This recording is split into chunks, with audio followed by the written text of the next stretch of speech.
반갑습니다. 우리는 지금 히브리서 강의를 계속 이어나가고 있는데요.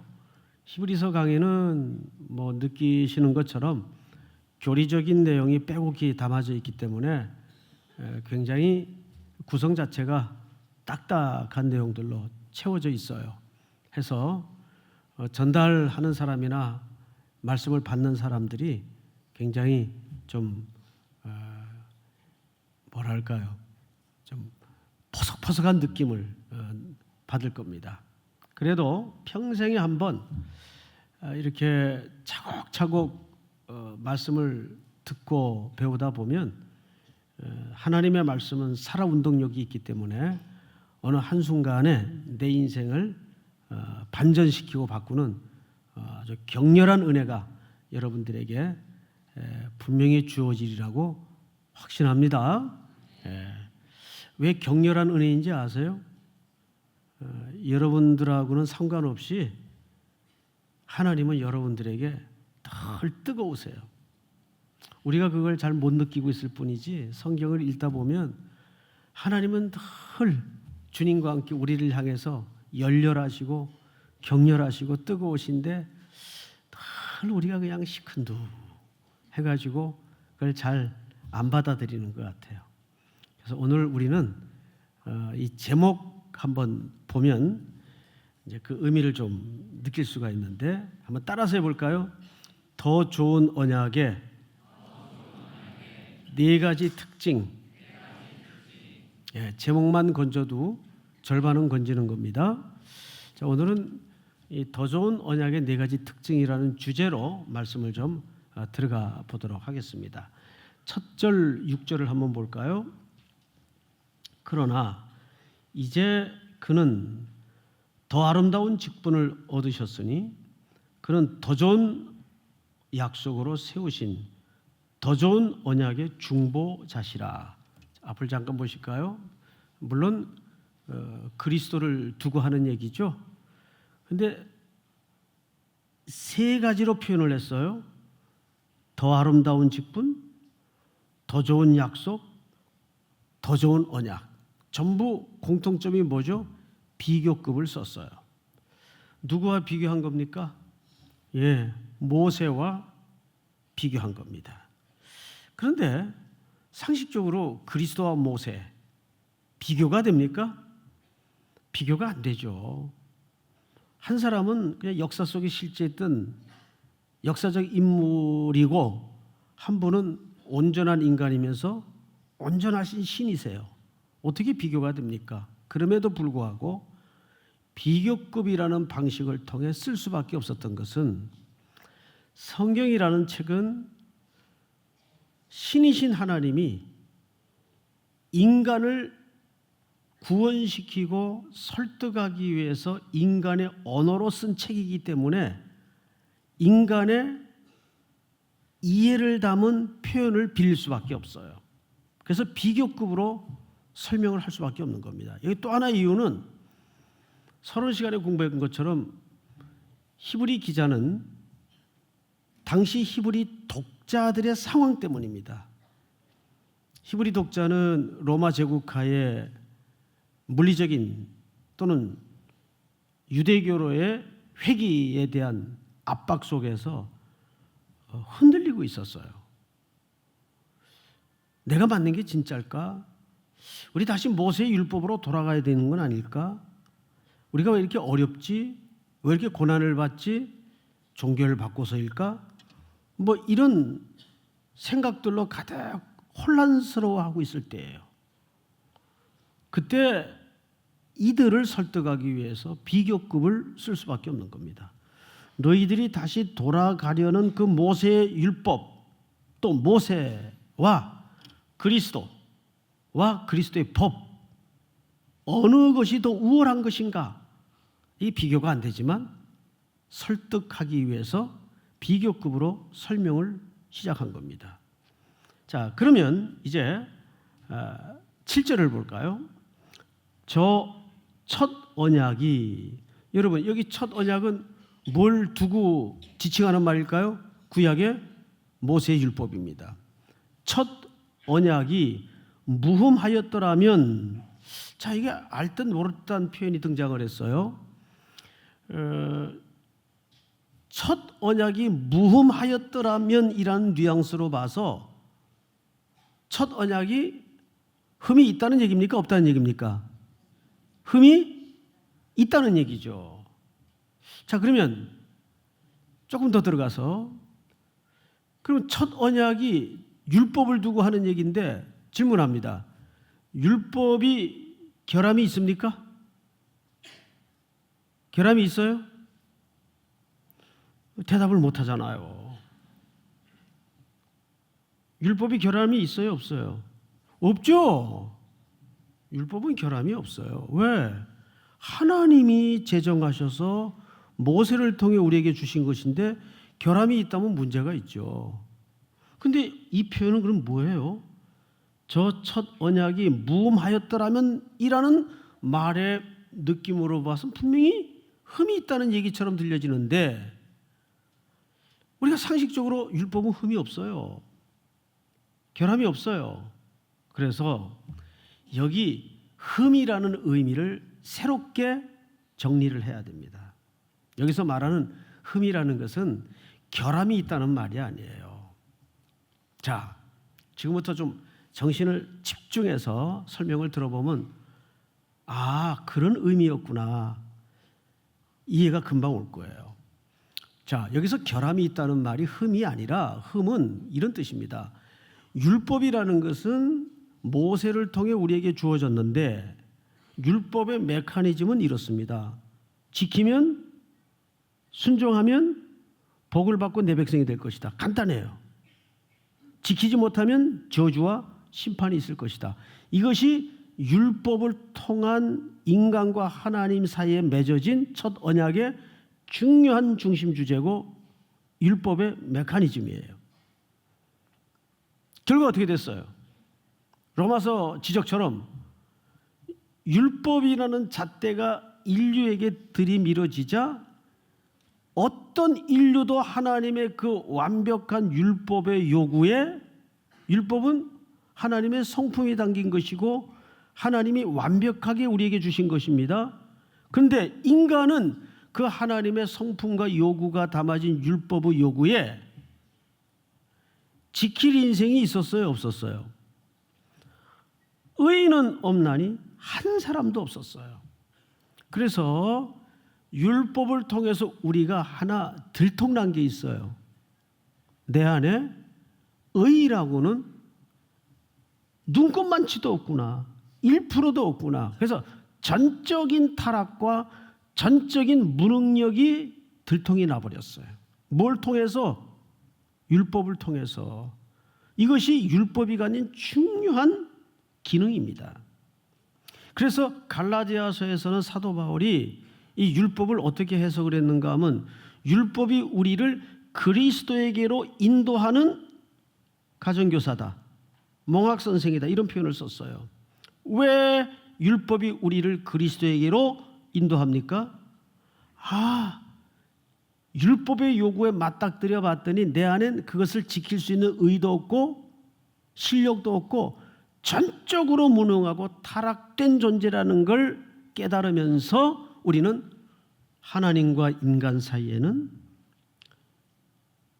중보자가 있어야 되겠구나. 이거를 무엇이 결국 깨닫게 해준 겁니까? 율법이. 그래서 율법은 첫째, 인간이 얼마나 타락된 존재인가. 인간에겐 얼마나 의의가 없는가. 올해 종교개혁 500주년이죠.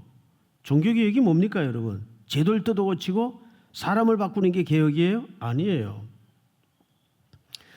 종교개혁의 진짜 근본과 기초는 인간이 전적으로 타락했다는 전적인 무능력을 선포하면서 하나님의 오직 은혜로 밖에는 인간은 재구성될 수 없구나. 이걸 깨닫는 게 종교개혁의 기초였어요. 믿습니까? 그게 종교개혁이에요. 인본적인 모든 시도를 내려놓는 거. 그게 율법이에요.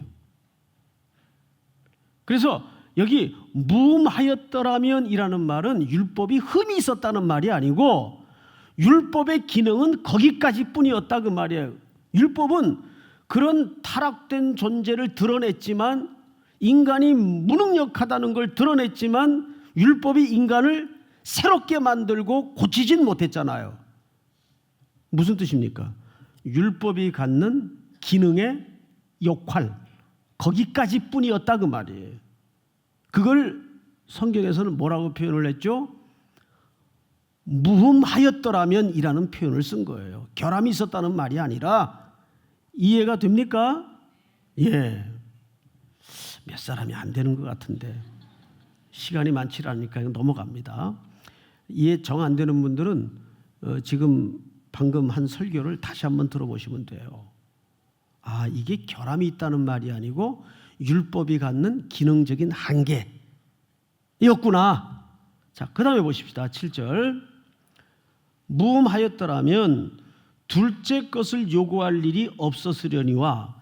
그래서 이 첫 언약은 무슨 언약을 요구할 수밖에 없었다고요? 새 언약. 아, 그래서 새로운 언약이 있어야 되겠구나. 또 다른 말로는 그래서 우리에게는 그리스도가 있어야 되겠구나. 히브리 말로는 메시아가 필요한 존재이구나.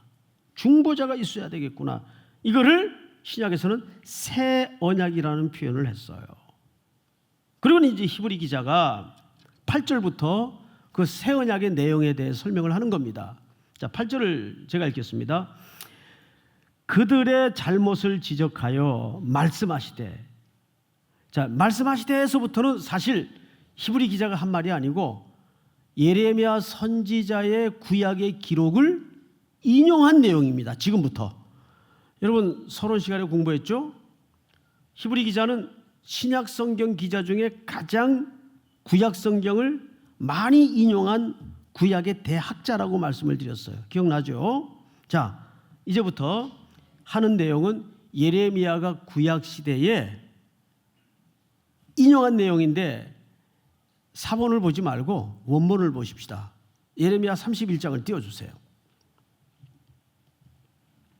여호와의 말씀이니라 보라. 바로 이 본문을 지금 히브리 기자가 인용해 놓은 건데 우린 지금 원본을 그냥 보는 겁니다. 보라, 날이 이르리니 내가 이스라엘 집과 유다 집에서 무슨 언약을 맺으리라. 예, 잠깐 설명 듣고 다음 절을 보십시다. 솔로몬이 죽고 나서 이스라엘은 예고대로 두 동강이 났어요. 북이스라엘과 남유다로 갈라집니다. 그런데 북이스라엘은 이미 심판과 저주 아래 아수르의 포로가 되어 잡혀갔고 나라가 끝장났어요. 이 남은 거래야 유다 지파를 중심으로 한 남유다만 남았어요. 그런데 이 유다마저도 불행하게도 하나님을 떠나고 우상 숭배하고 죄 짓는 바람에 이제 바벨론에게 멸망당할 시간만 남겨놓고 있어요. 그러니까 북이든 남이든 전부 하나님의 심판과 저주 아래 지금 마지막 끝장의 시간만 남겨놓고 있습니다. 이제 희망도 사라졌고 모든 땅이 어둠이 내려앉고 절망 가운데 주저앉아 있었어요. 죄를 뒤집어 쓰고 베옷을 입고 시대적 희망과 소망이 없었어요. 그때 하나님께서 소위 눈물의 선지자라고 불리워지는 예레미야 선지자를 시대에 드러내셔서 이 백성들을 위해서 눈물로 하나님 앞에 선포하게 만들고 가슴 아픈 메시지를 전하게 만듭니다.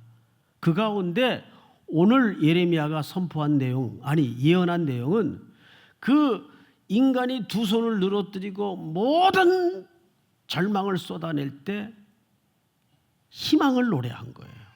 그러니까 이런 거죠. 사람은 끝장이라고 말할 때 그 끝은 누구의 시작입니까?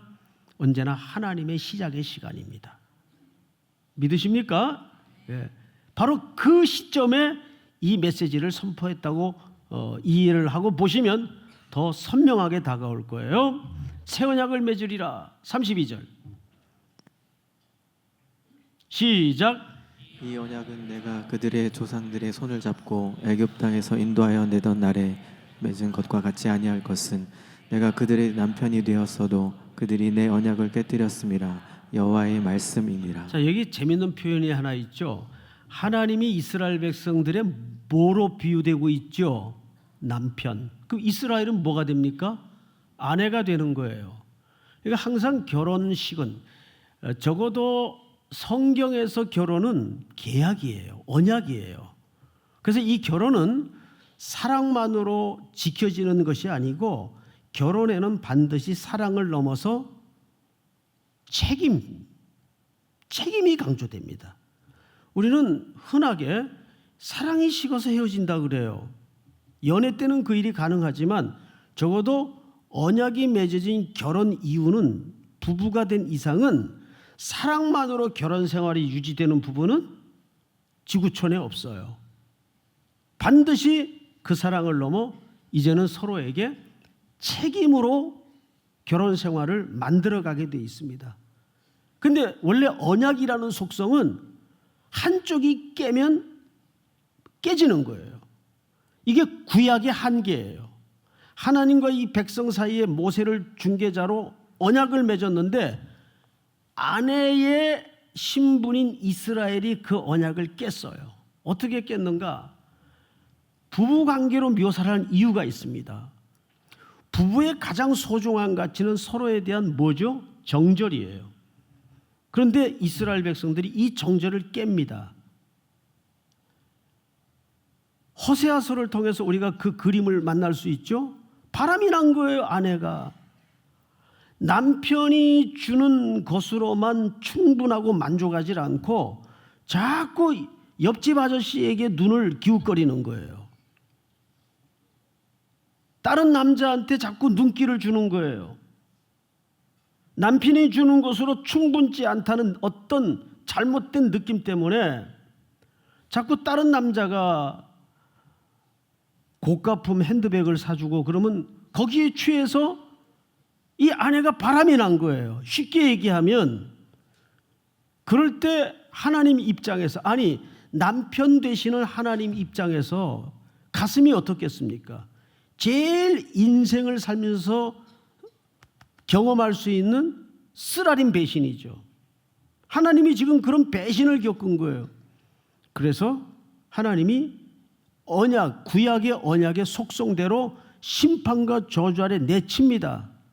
그런데 하나님은 역시 사랑의 하나님이신지라 그 백성들을 그대로 두지 않으시고 예레미야에게 무슨 언약을 선포케 하십니까? 새 언약을 선포케 하시는 거예요. 근데 그 언약은 그 옛날 그 언약과 다르다 그 말이에요. 지금 본문이 애굽 땅에서 인도하여 내던 날에 맺은 것과 같지 아니할 것은 내가 그들의 남편이 되었어도 그들이 내 언약을 깨뜨렸음이라. 이제는 그래서 깨지지 않는 언약을 맺겠다는 말이에요. 오늘 그 얘기를 할 겁니다. 어떻게 맺길래 깨지지 않는 언약을 맺을까? 다음 절을 한번 볼까요? 33절 다 같이 시작. 그러나 그날 후에 내가 이스라엘 집에 맺을 언약은 이러하니 곧 내가 나의 법을 그들의 속에 두며 그들의 마음에 기록하여 나는 그들의 하나님이 되고 그들은 내 백성이 될 것이라. 여호와의 말씀이니라. 자, 여러분 34절을 제가 읽겠습니다. 그들이 다시는 각기 이웃과 형제를 가르쳐 이르기를 너는 여호와를 알라 하지 아니하리니 이는 작은 자로부터 큰 자까지 다 나를 알기 때문이라. 내가 그들의 악행을 사하고 다시는 그 죄를 기억하지 아니하리라. 여호와의 말씀이니라. 이것이 일찍이 멸망의 끝자락에 놓여 있던 이스라엘 백성들에게 하나님이 새 언약을 하신 새 언약의 내용이에요. 그것을 오늘 히브리 기자가 다시 인용을 한 겁니다. 자, 이제는 본문을 보십시다. 히브리서 8장 9절, 방금 우리가 보았던 그 내용 그대로 다시 재론되고 있죠. 또 주께서 이르시기를 이 언약은 내가 그들의 열조의 손을 잡고 애굽 땅에서 인도하여 내던 날에 그들과 맺은 언약과 같지 아니하도다. 그들은 내 언약 안에 머물러 있지 아니하므로 내가 그들을 돌보지 아니하였노라. 또 주께서 이르시되 그날 후에 내가 이스라엘 집과 맺을 언약은 이것이니. 지금부터 새 언약의 네 가지 특징에 대해 설명을 이제 시작하는 겁니다. 첫째, 내 법을 그들의 생각에 두고 그들의 마음에 이것을 기록하리라. 앞을 보세요. 하나님이 새 언약의 첫 번째 특징이 뭐냐면 이제는 부부로 언약을 맺어도 깨지니까 이제 어디 안에다가 들어오겠답니까? 우리의 생각에, 우리의 마음 안에 하나님의 법과 사랑의 마음을 새겨놓겠대요. 왜냐하면 구약에는 그걸 어디에다 새겼습니까? 하나님의 생각과 마음을 돌판에다 새겼어요. 근데 그 돌판은 백성들이 언약을 깨물어 같이 부서 떨어져 버렸죠. 그래서 그 언약은 한계가 있는 거예요. 그런데 이제는 새 언약은 그런 언약하고는 달라요. 아예 하나님의 생각과 마음과 법을 우리 신비, 마음의 비석에다가 새겨버리겠답니다. 근데 이걸 누가 하십니까? 성령님이 하시는 거예요. 우리 지난주 공부한 내용 중에 요한복음 기자의 기록을 통해서 이런 설명 가르침을 받았어요. 내가 아버지께로 가면 성령 곧 보혜사 그가 오시리니 그가 오셔서 내가 너희에게 분부한 모든 것을 가르치시고 또한 그것을 뭐하게 하리라? 생각나게 하리라. 즉 깨우쳐 주게 하리라 그 말이에요. 그러니까 그 작업을 누가 하신다는 거예요? 성령님이 하신다는 거예요. 예수님이 승천하신 이후에 성령님이 우리 마음속에 오신 거예요. 자, 아까 3부 때도 확인을 했는데 어정쩡한 분이 몇 분 계시더라고요. 역시 똑같은 질문을 한번 해보겠습니다. 여러분들은 성령을 받으셨습니까? 안 받으셨습니까? 대답 안 하는 분은 긴가민가 한 겁니까? 성령을 받았는지 안 받았는지 좀 잘 모르겠어서요. 뭐 그럴 수 있겠죠. 그래서 제가 확인시켜 드릴게요. 받았는지 안 받았는지. 예수 그리스도를 구주로 영접하면 성령을 받으신 겁니다. 뭘로 할 수 있느냐? 고린도 교회 성도들에게 사도 바울이 편지 속에 성경을 쓰면서 이런 기록을 남겨요. 누구든지 그리스도를 주로 시인하는 자는 성령이 그 안에 있다라고 선언합니다. 그런 의미에서 우리가 영접하는 자 곧 그 이름을 믿는 자들에게는 하나님의 자녀가 되는 권세를 주셨다. 이거 누가 깨닫게 하시는 작업입니까? 그러면 그 성령님이 내 안에 내주하시는 거예요? 안 하시는 거예요? 내주하시는 겁니다. 그런 의미에서 다시 한번 질문을 할게요. 여러분 성령 받으셨습니까? 안 받으셨습니까? 받았습니다. 확실히 받았어요. 그런데 충만과는 다른 거예요. 그건 이제 오늘 주제가 아니니까 넘어가기로 하십시다. 그 성령님이 우리에게 오셔서 가장 중요하게 하시는 역사가 뭐냐면 하나님의 법을 우리 마음에 새기셔서 가르치시고 생각나게 하신다 그 말이에요. 믿습니까? 그래서 그 법을 어디에 두신다고요? 마음에 둔다는 얘기예요. 왜? 부부로 계약 맺었던 것도 이젠 안 되니까 아예 내 안에 들어오시는 거예요. 이거보다 더 확실한 게 있을까요? 이거는 나의 어떤 여부에 따라서 변질이 되거나 변경이 될 수 있는 성격이 아니에요. 이미 내 안에 들어오신 그 하나님은 나와 함께 끝장을 내시는 분이에요. 두 번째 성경을 또 보십시다. 10절 그들의 마음에 이것을 기록하리라. 나는 그들에게 하나님이 되고 그들은 내게 뭐가 되리라?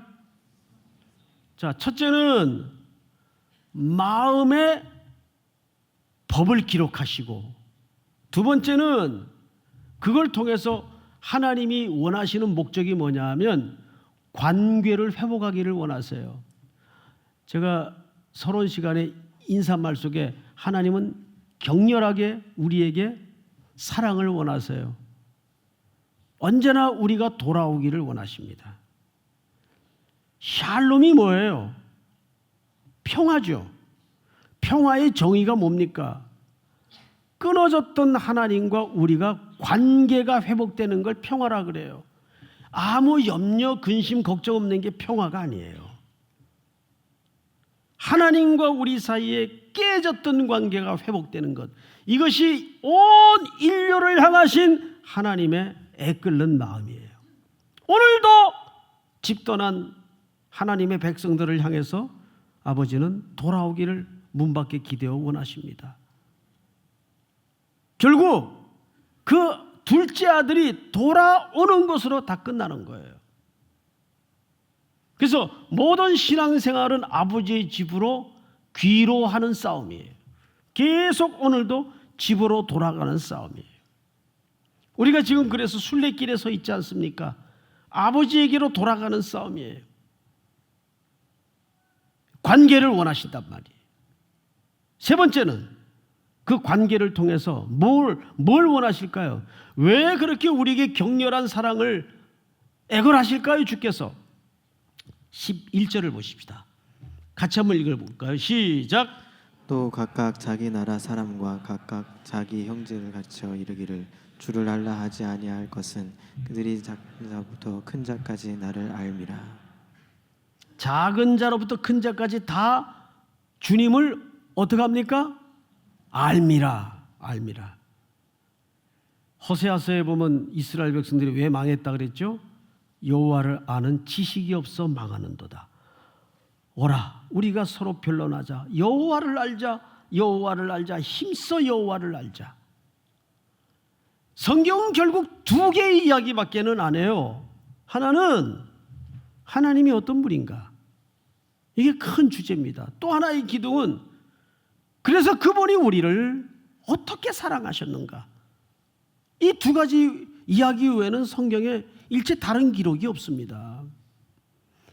정말 하나님이 저와 여러분들에게 원하는 것은, 제가 번에도 그런 비근한 예를 드렸습니다마는, 하나님이 우리를 창조하시고 백성 삼으실 때에는 써먹으려고 우리를 백성 삼는 게 1차적인 목적이 아니에요. 어느 부모가 애를 출산할 계획을 세우는데 첫째는 나서 이 껌파리 시키고 둘째는 앵벌이 시키고, 이런 부모가 있나요? 그런 정신 나간 부모는 없습니다. 부모에게 자녀는 뭡니까? 부모에게 자녀는 그 자녀 존재 자체로 희열이고 기쁨이에요. 어느 부모가 애를 써먹으려고 이 땅에 출산하는 부모가 있겠어요? 그런 부모는 없습니다. 생명 그 자체로 감격이에요. 생명보다 아름다운 게 어디 있어요? 이제 그 생명이 자라서 스스로 부모의 은혜와 사랑에 감격하여 효도라는 걸 하고 부모의 뜻을 따라 섬기기도 하는 거죠. 너 내가 낳았으니까 내가 너 키우려고 몇 억 들었다, 그러니 너 이대로 살아야 된다, 이러진 않잖아요. 저는 성도들의 헌신과 사명이 중요하다고 봅니다. 근데 그것이 율법적인 기준으로 접근이 되어서는 안 됩니다. 그거를 하면 복을 받고 자손 만대가 자라는 이런 샤머니즘과 기복주의 차원에서 그런 사명과 헌신이 요구되거나 접근되어서는 안 돼요. 모든 사명과 헌신과 수고와 봉사는 감격과 사랑과 기쁨 속에서 자발적인 드림이어야 마땅한 거예요. 그런 의미에서 우리가 정말 필요한 것은 하나님을 알아가는 싸움이에요. 부부의 예를 한번 들어보자고요. 부부도 결혼을 하고 나서 대번에 서로를 확 다 알아버리는 부부가 인류 역사에 있었던가요? 태초의 부부인 아담과 하와도 서로를 잘 몰랐어요. 여러분 돌아보면 여기 결혼하신 분들이 돌아 앉아 계시겠지만은 제일 황당하고 갈등이 많을 때가 결혼 생활 속에 언제였던 것 같습니까? 신혼 때예요. 신혼 때. 무슨 깨가 쏟아져요? 그거 다 글 쓰는 사람들이 만든 얘기입니다. 응? 신혼 때는 매일 놀래요. 매일 놀래요. 이런 면이 있었나? 내가 연애 때는 왜 못 봤지? 씌었으니까 못 봤지. 그때는 뭐가 씌었으니까 못 봤지. 그 눈꺼풀이 하나씩 하나씩 아침을 맞을 때만 벗겨지면서 참담한 실상을 서로에게 민낯을 확인하게 되는 거죠. 그러면서 그 세월을 부딪혀가면서 서로에게 마모되어 오는 과정 속에서 서로를 닮아가고 익어가고 부부가 만들어지는 겁니다. 이거 몇 년쯤 걸려요? 뭘 몇 년이에요? 평생 걸리는 싸움이지. 천성문에 도착할 때까지 이 싸움은 계속돼야 돼요. 몇 년이 어디 있어요? 몇 년이. 그래서 50년, 60년 해로한 부부들을 머리 숙여 경배하세요. 존경해야 될 분들입니다. 어떻게 한 배우자가 50년을 놀라운 은혜죠. 놀라운 은혜죠. 피차가. 신앙생활도 똑같은 거예요. 점점점 그 하나님의 오묘함과 신비한 사랑을 온몸으로 체득하면서 그분을 느껴가는 거예요. 여호와를 아는 지식. 그래서 부부는 골동품 같은 것이듯이, 골동품은 세월이 흐를수록 고귀한 거 아닙니까? 신앙도 똑같아요. 할수록 그 하나님의 부요함과 영광의 풍성함 앞에 압도되는 나를 발견하게 되는 거죠. 늘 그 사랑에 눈뜨고 감격하고 헌신하고 모든 삶을 드릴 수 있게 되는 겁니다. 믿습니까? 마지막으로 12절을 한번 같이 읽겠습니다. 시작. 내가 그들의 불의를 긍휼히 여기고 그들의 죄를 다시 기억하지 아니하리라 하셨느니라. 여러분, 새 언약의 마지막 네 번째 특징은 긍휼입니다. 이 모든 것이 어디에 귀결될 수밖에 없어요? 아드님을 십자가의 대속의 제물로 내어주신 십자가 앞에 귀결될 수밖에 없어요. 이해를 할 수가 없어요. 사랑을 더 절실히 느낄수록 더 이해가 안 되는 거예요. 하나님의 사랑이, 그 신비한 긍휼이 왜 나를 택하셨을까? 왜 나를 긍휼히 여기셨을까? 이렇게 패역하고 무도하고 배반을 밥 먹듯 일삼는 의인하고 눈꼽만치도 없는 이 죄인을 무엇 때문에 아드님을 대속하시면서까지 속량하시고 자녀 삼아주시고 매일 보혈로 덮어주시고, 우리는 그 답을 알 수가 없어요. 그래서 신명기서 기자는 이스라엘 백성들에게 뭐라고 얘기했죠? 이스라엘아, 너희는 행복자로다. 그것을 우리는 행복이라고 설명합니다. 택함 받은 자만이 아는 은혜와 신비와 비밀이죠. 그래서 우리가 마지막에 부를 찬송 가운데 이런 가사의 고백이 있어요.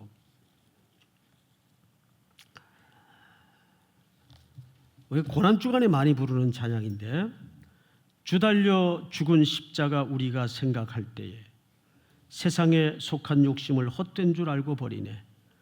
죽으신 구주밖에는 자랑을 말게 하소서. 보혈의 공로 힘입어 교만한 마음을 버리네. 못 박힌 손발 보온이 큰 잡이 나타나셨네. 가시로 만든 면류관 우리를 위해 쓰셨네. 이게 왜 고난 주간에만 불리워져야 될 찬양입니까? 매일 일상에서 우리 입술을 통해 터쳐나와야 될 감격의 고백입니다. 우리 이 시간 다 같이 일어나셔서 주 달려 죽은 십자가 찬양하십시다.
머리 숙여 기도합니다.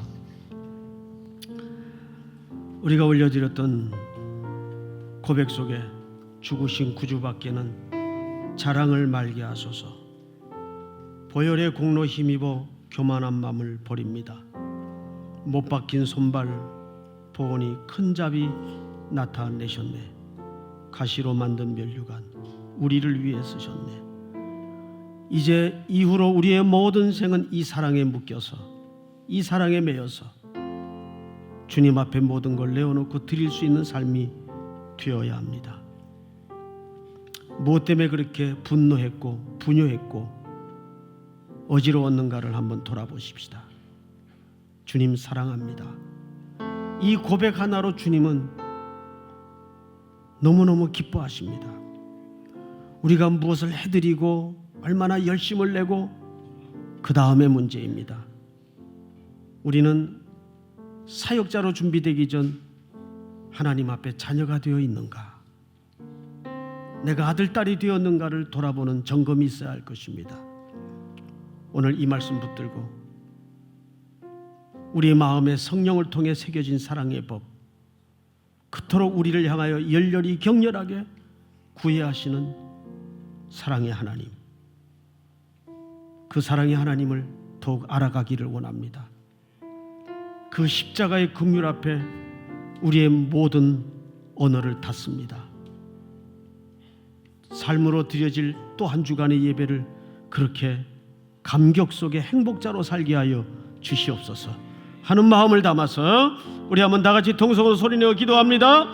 사랑하시는 아버지 하나님, 은혜를 진심으로 감사합니다. 오늘도 주보신 구주밖에는 사랑을 말게 하여 주시옵소서.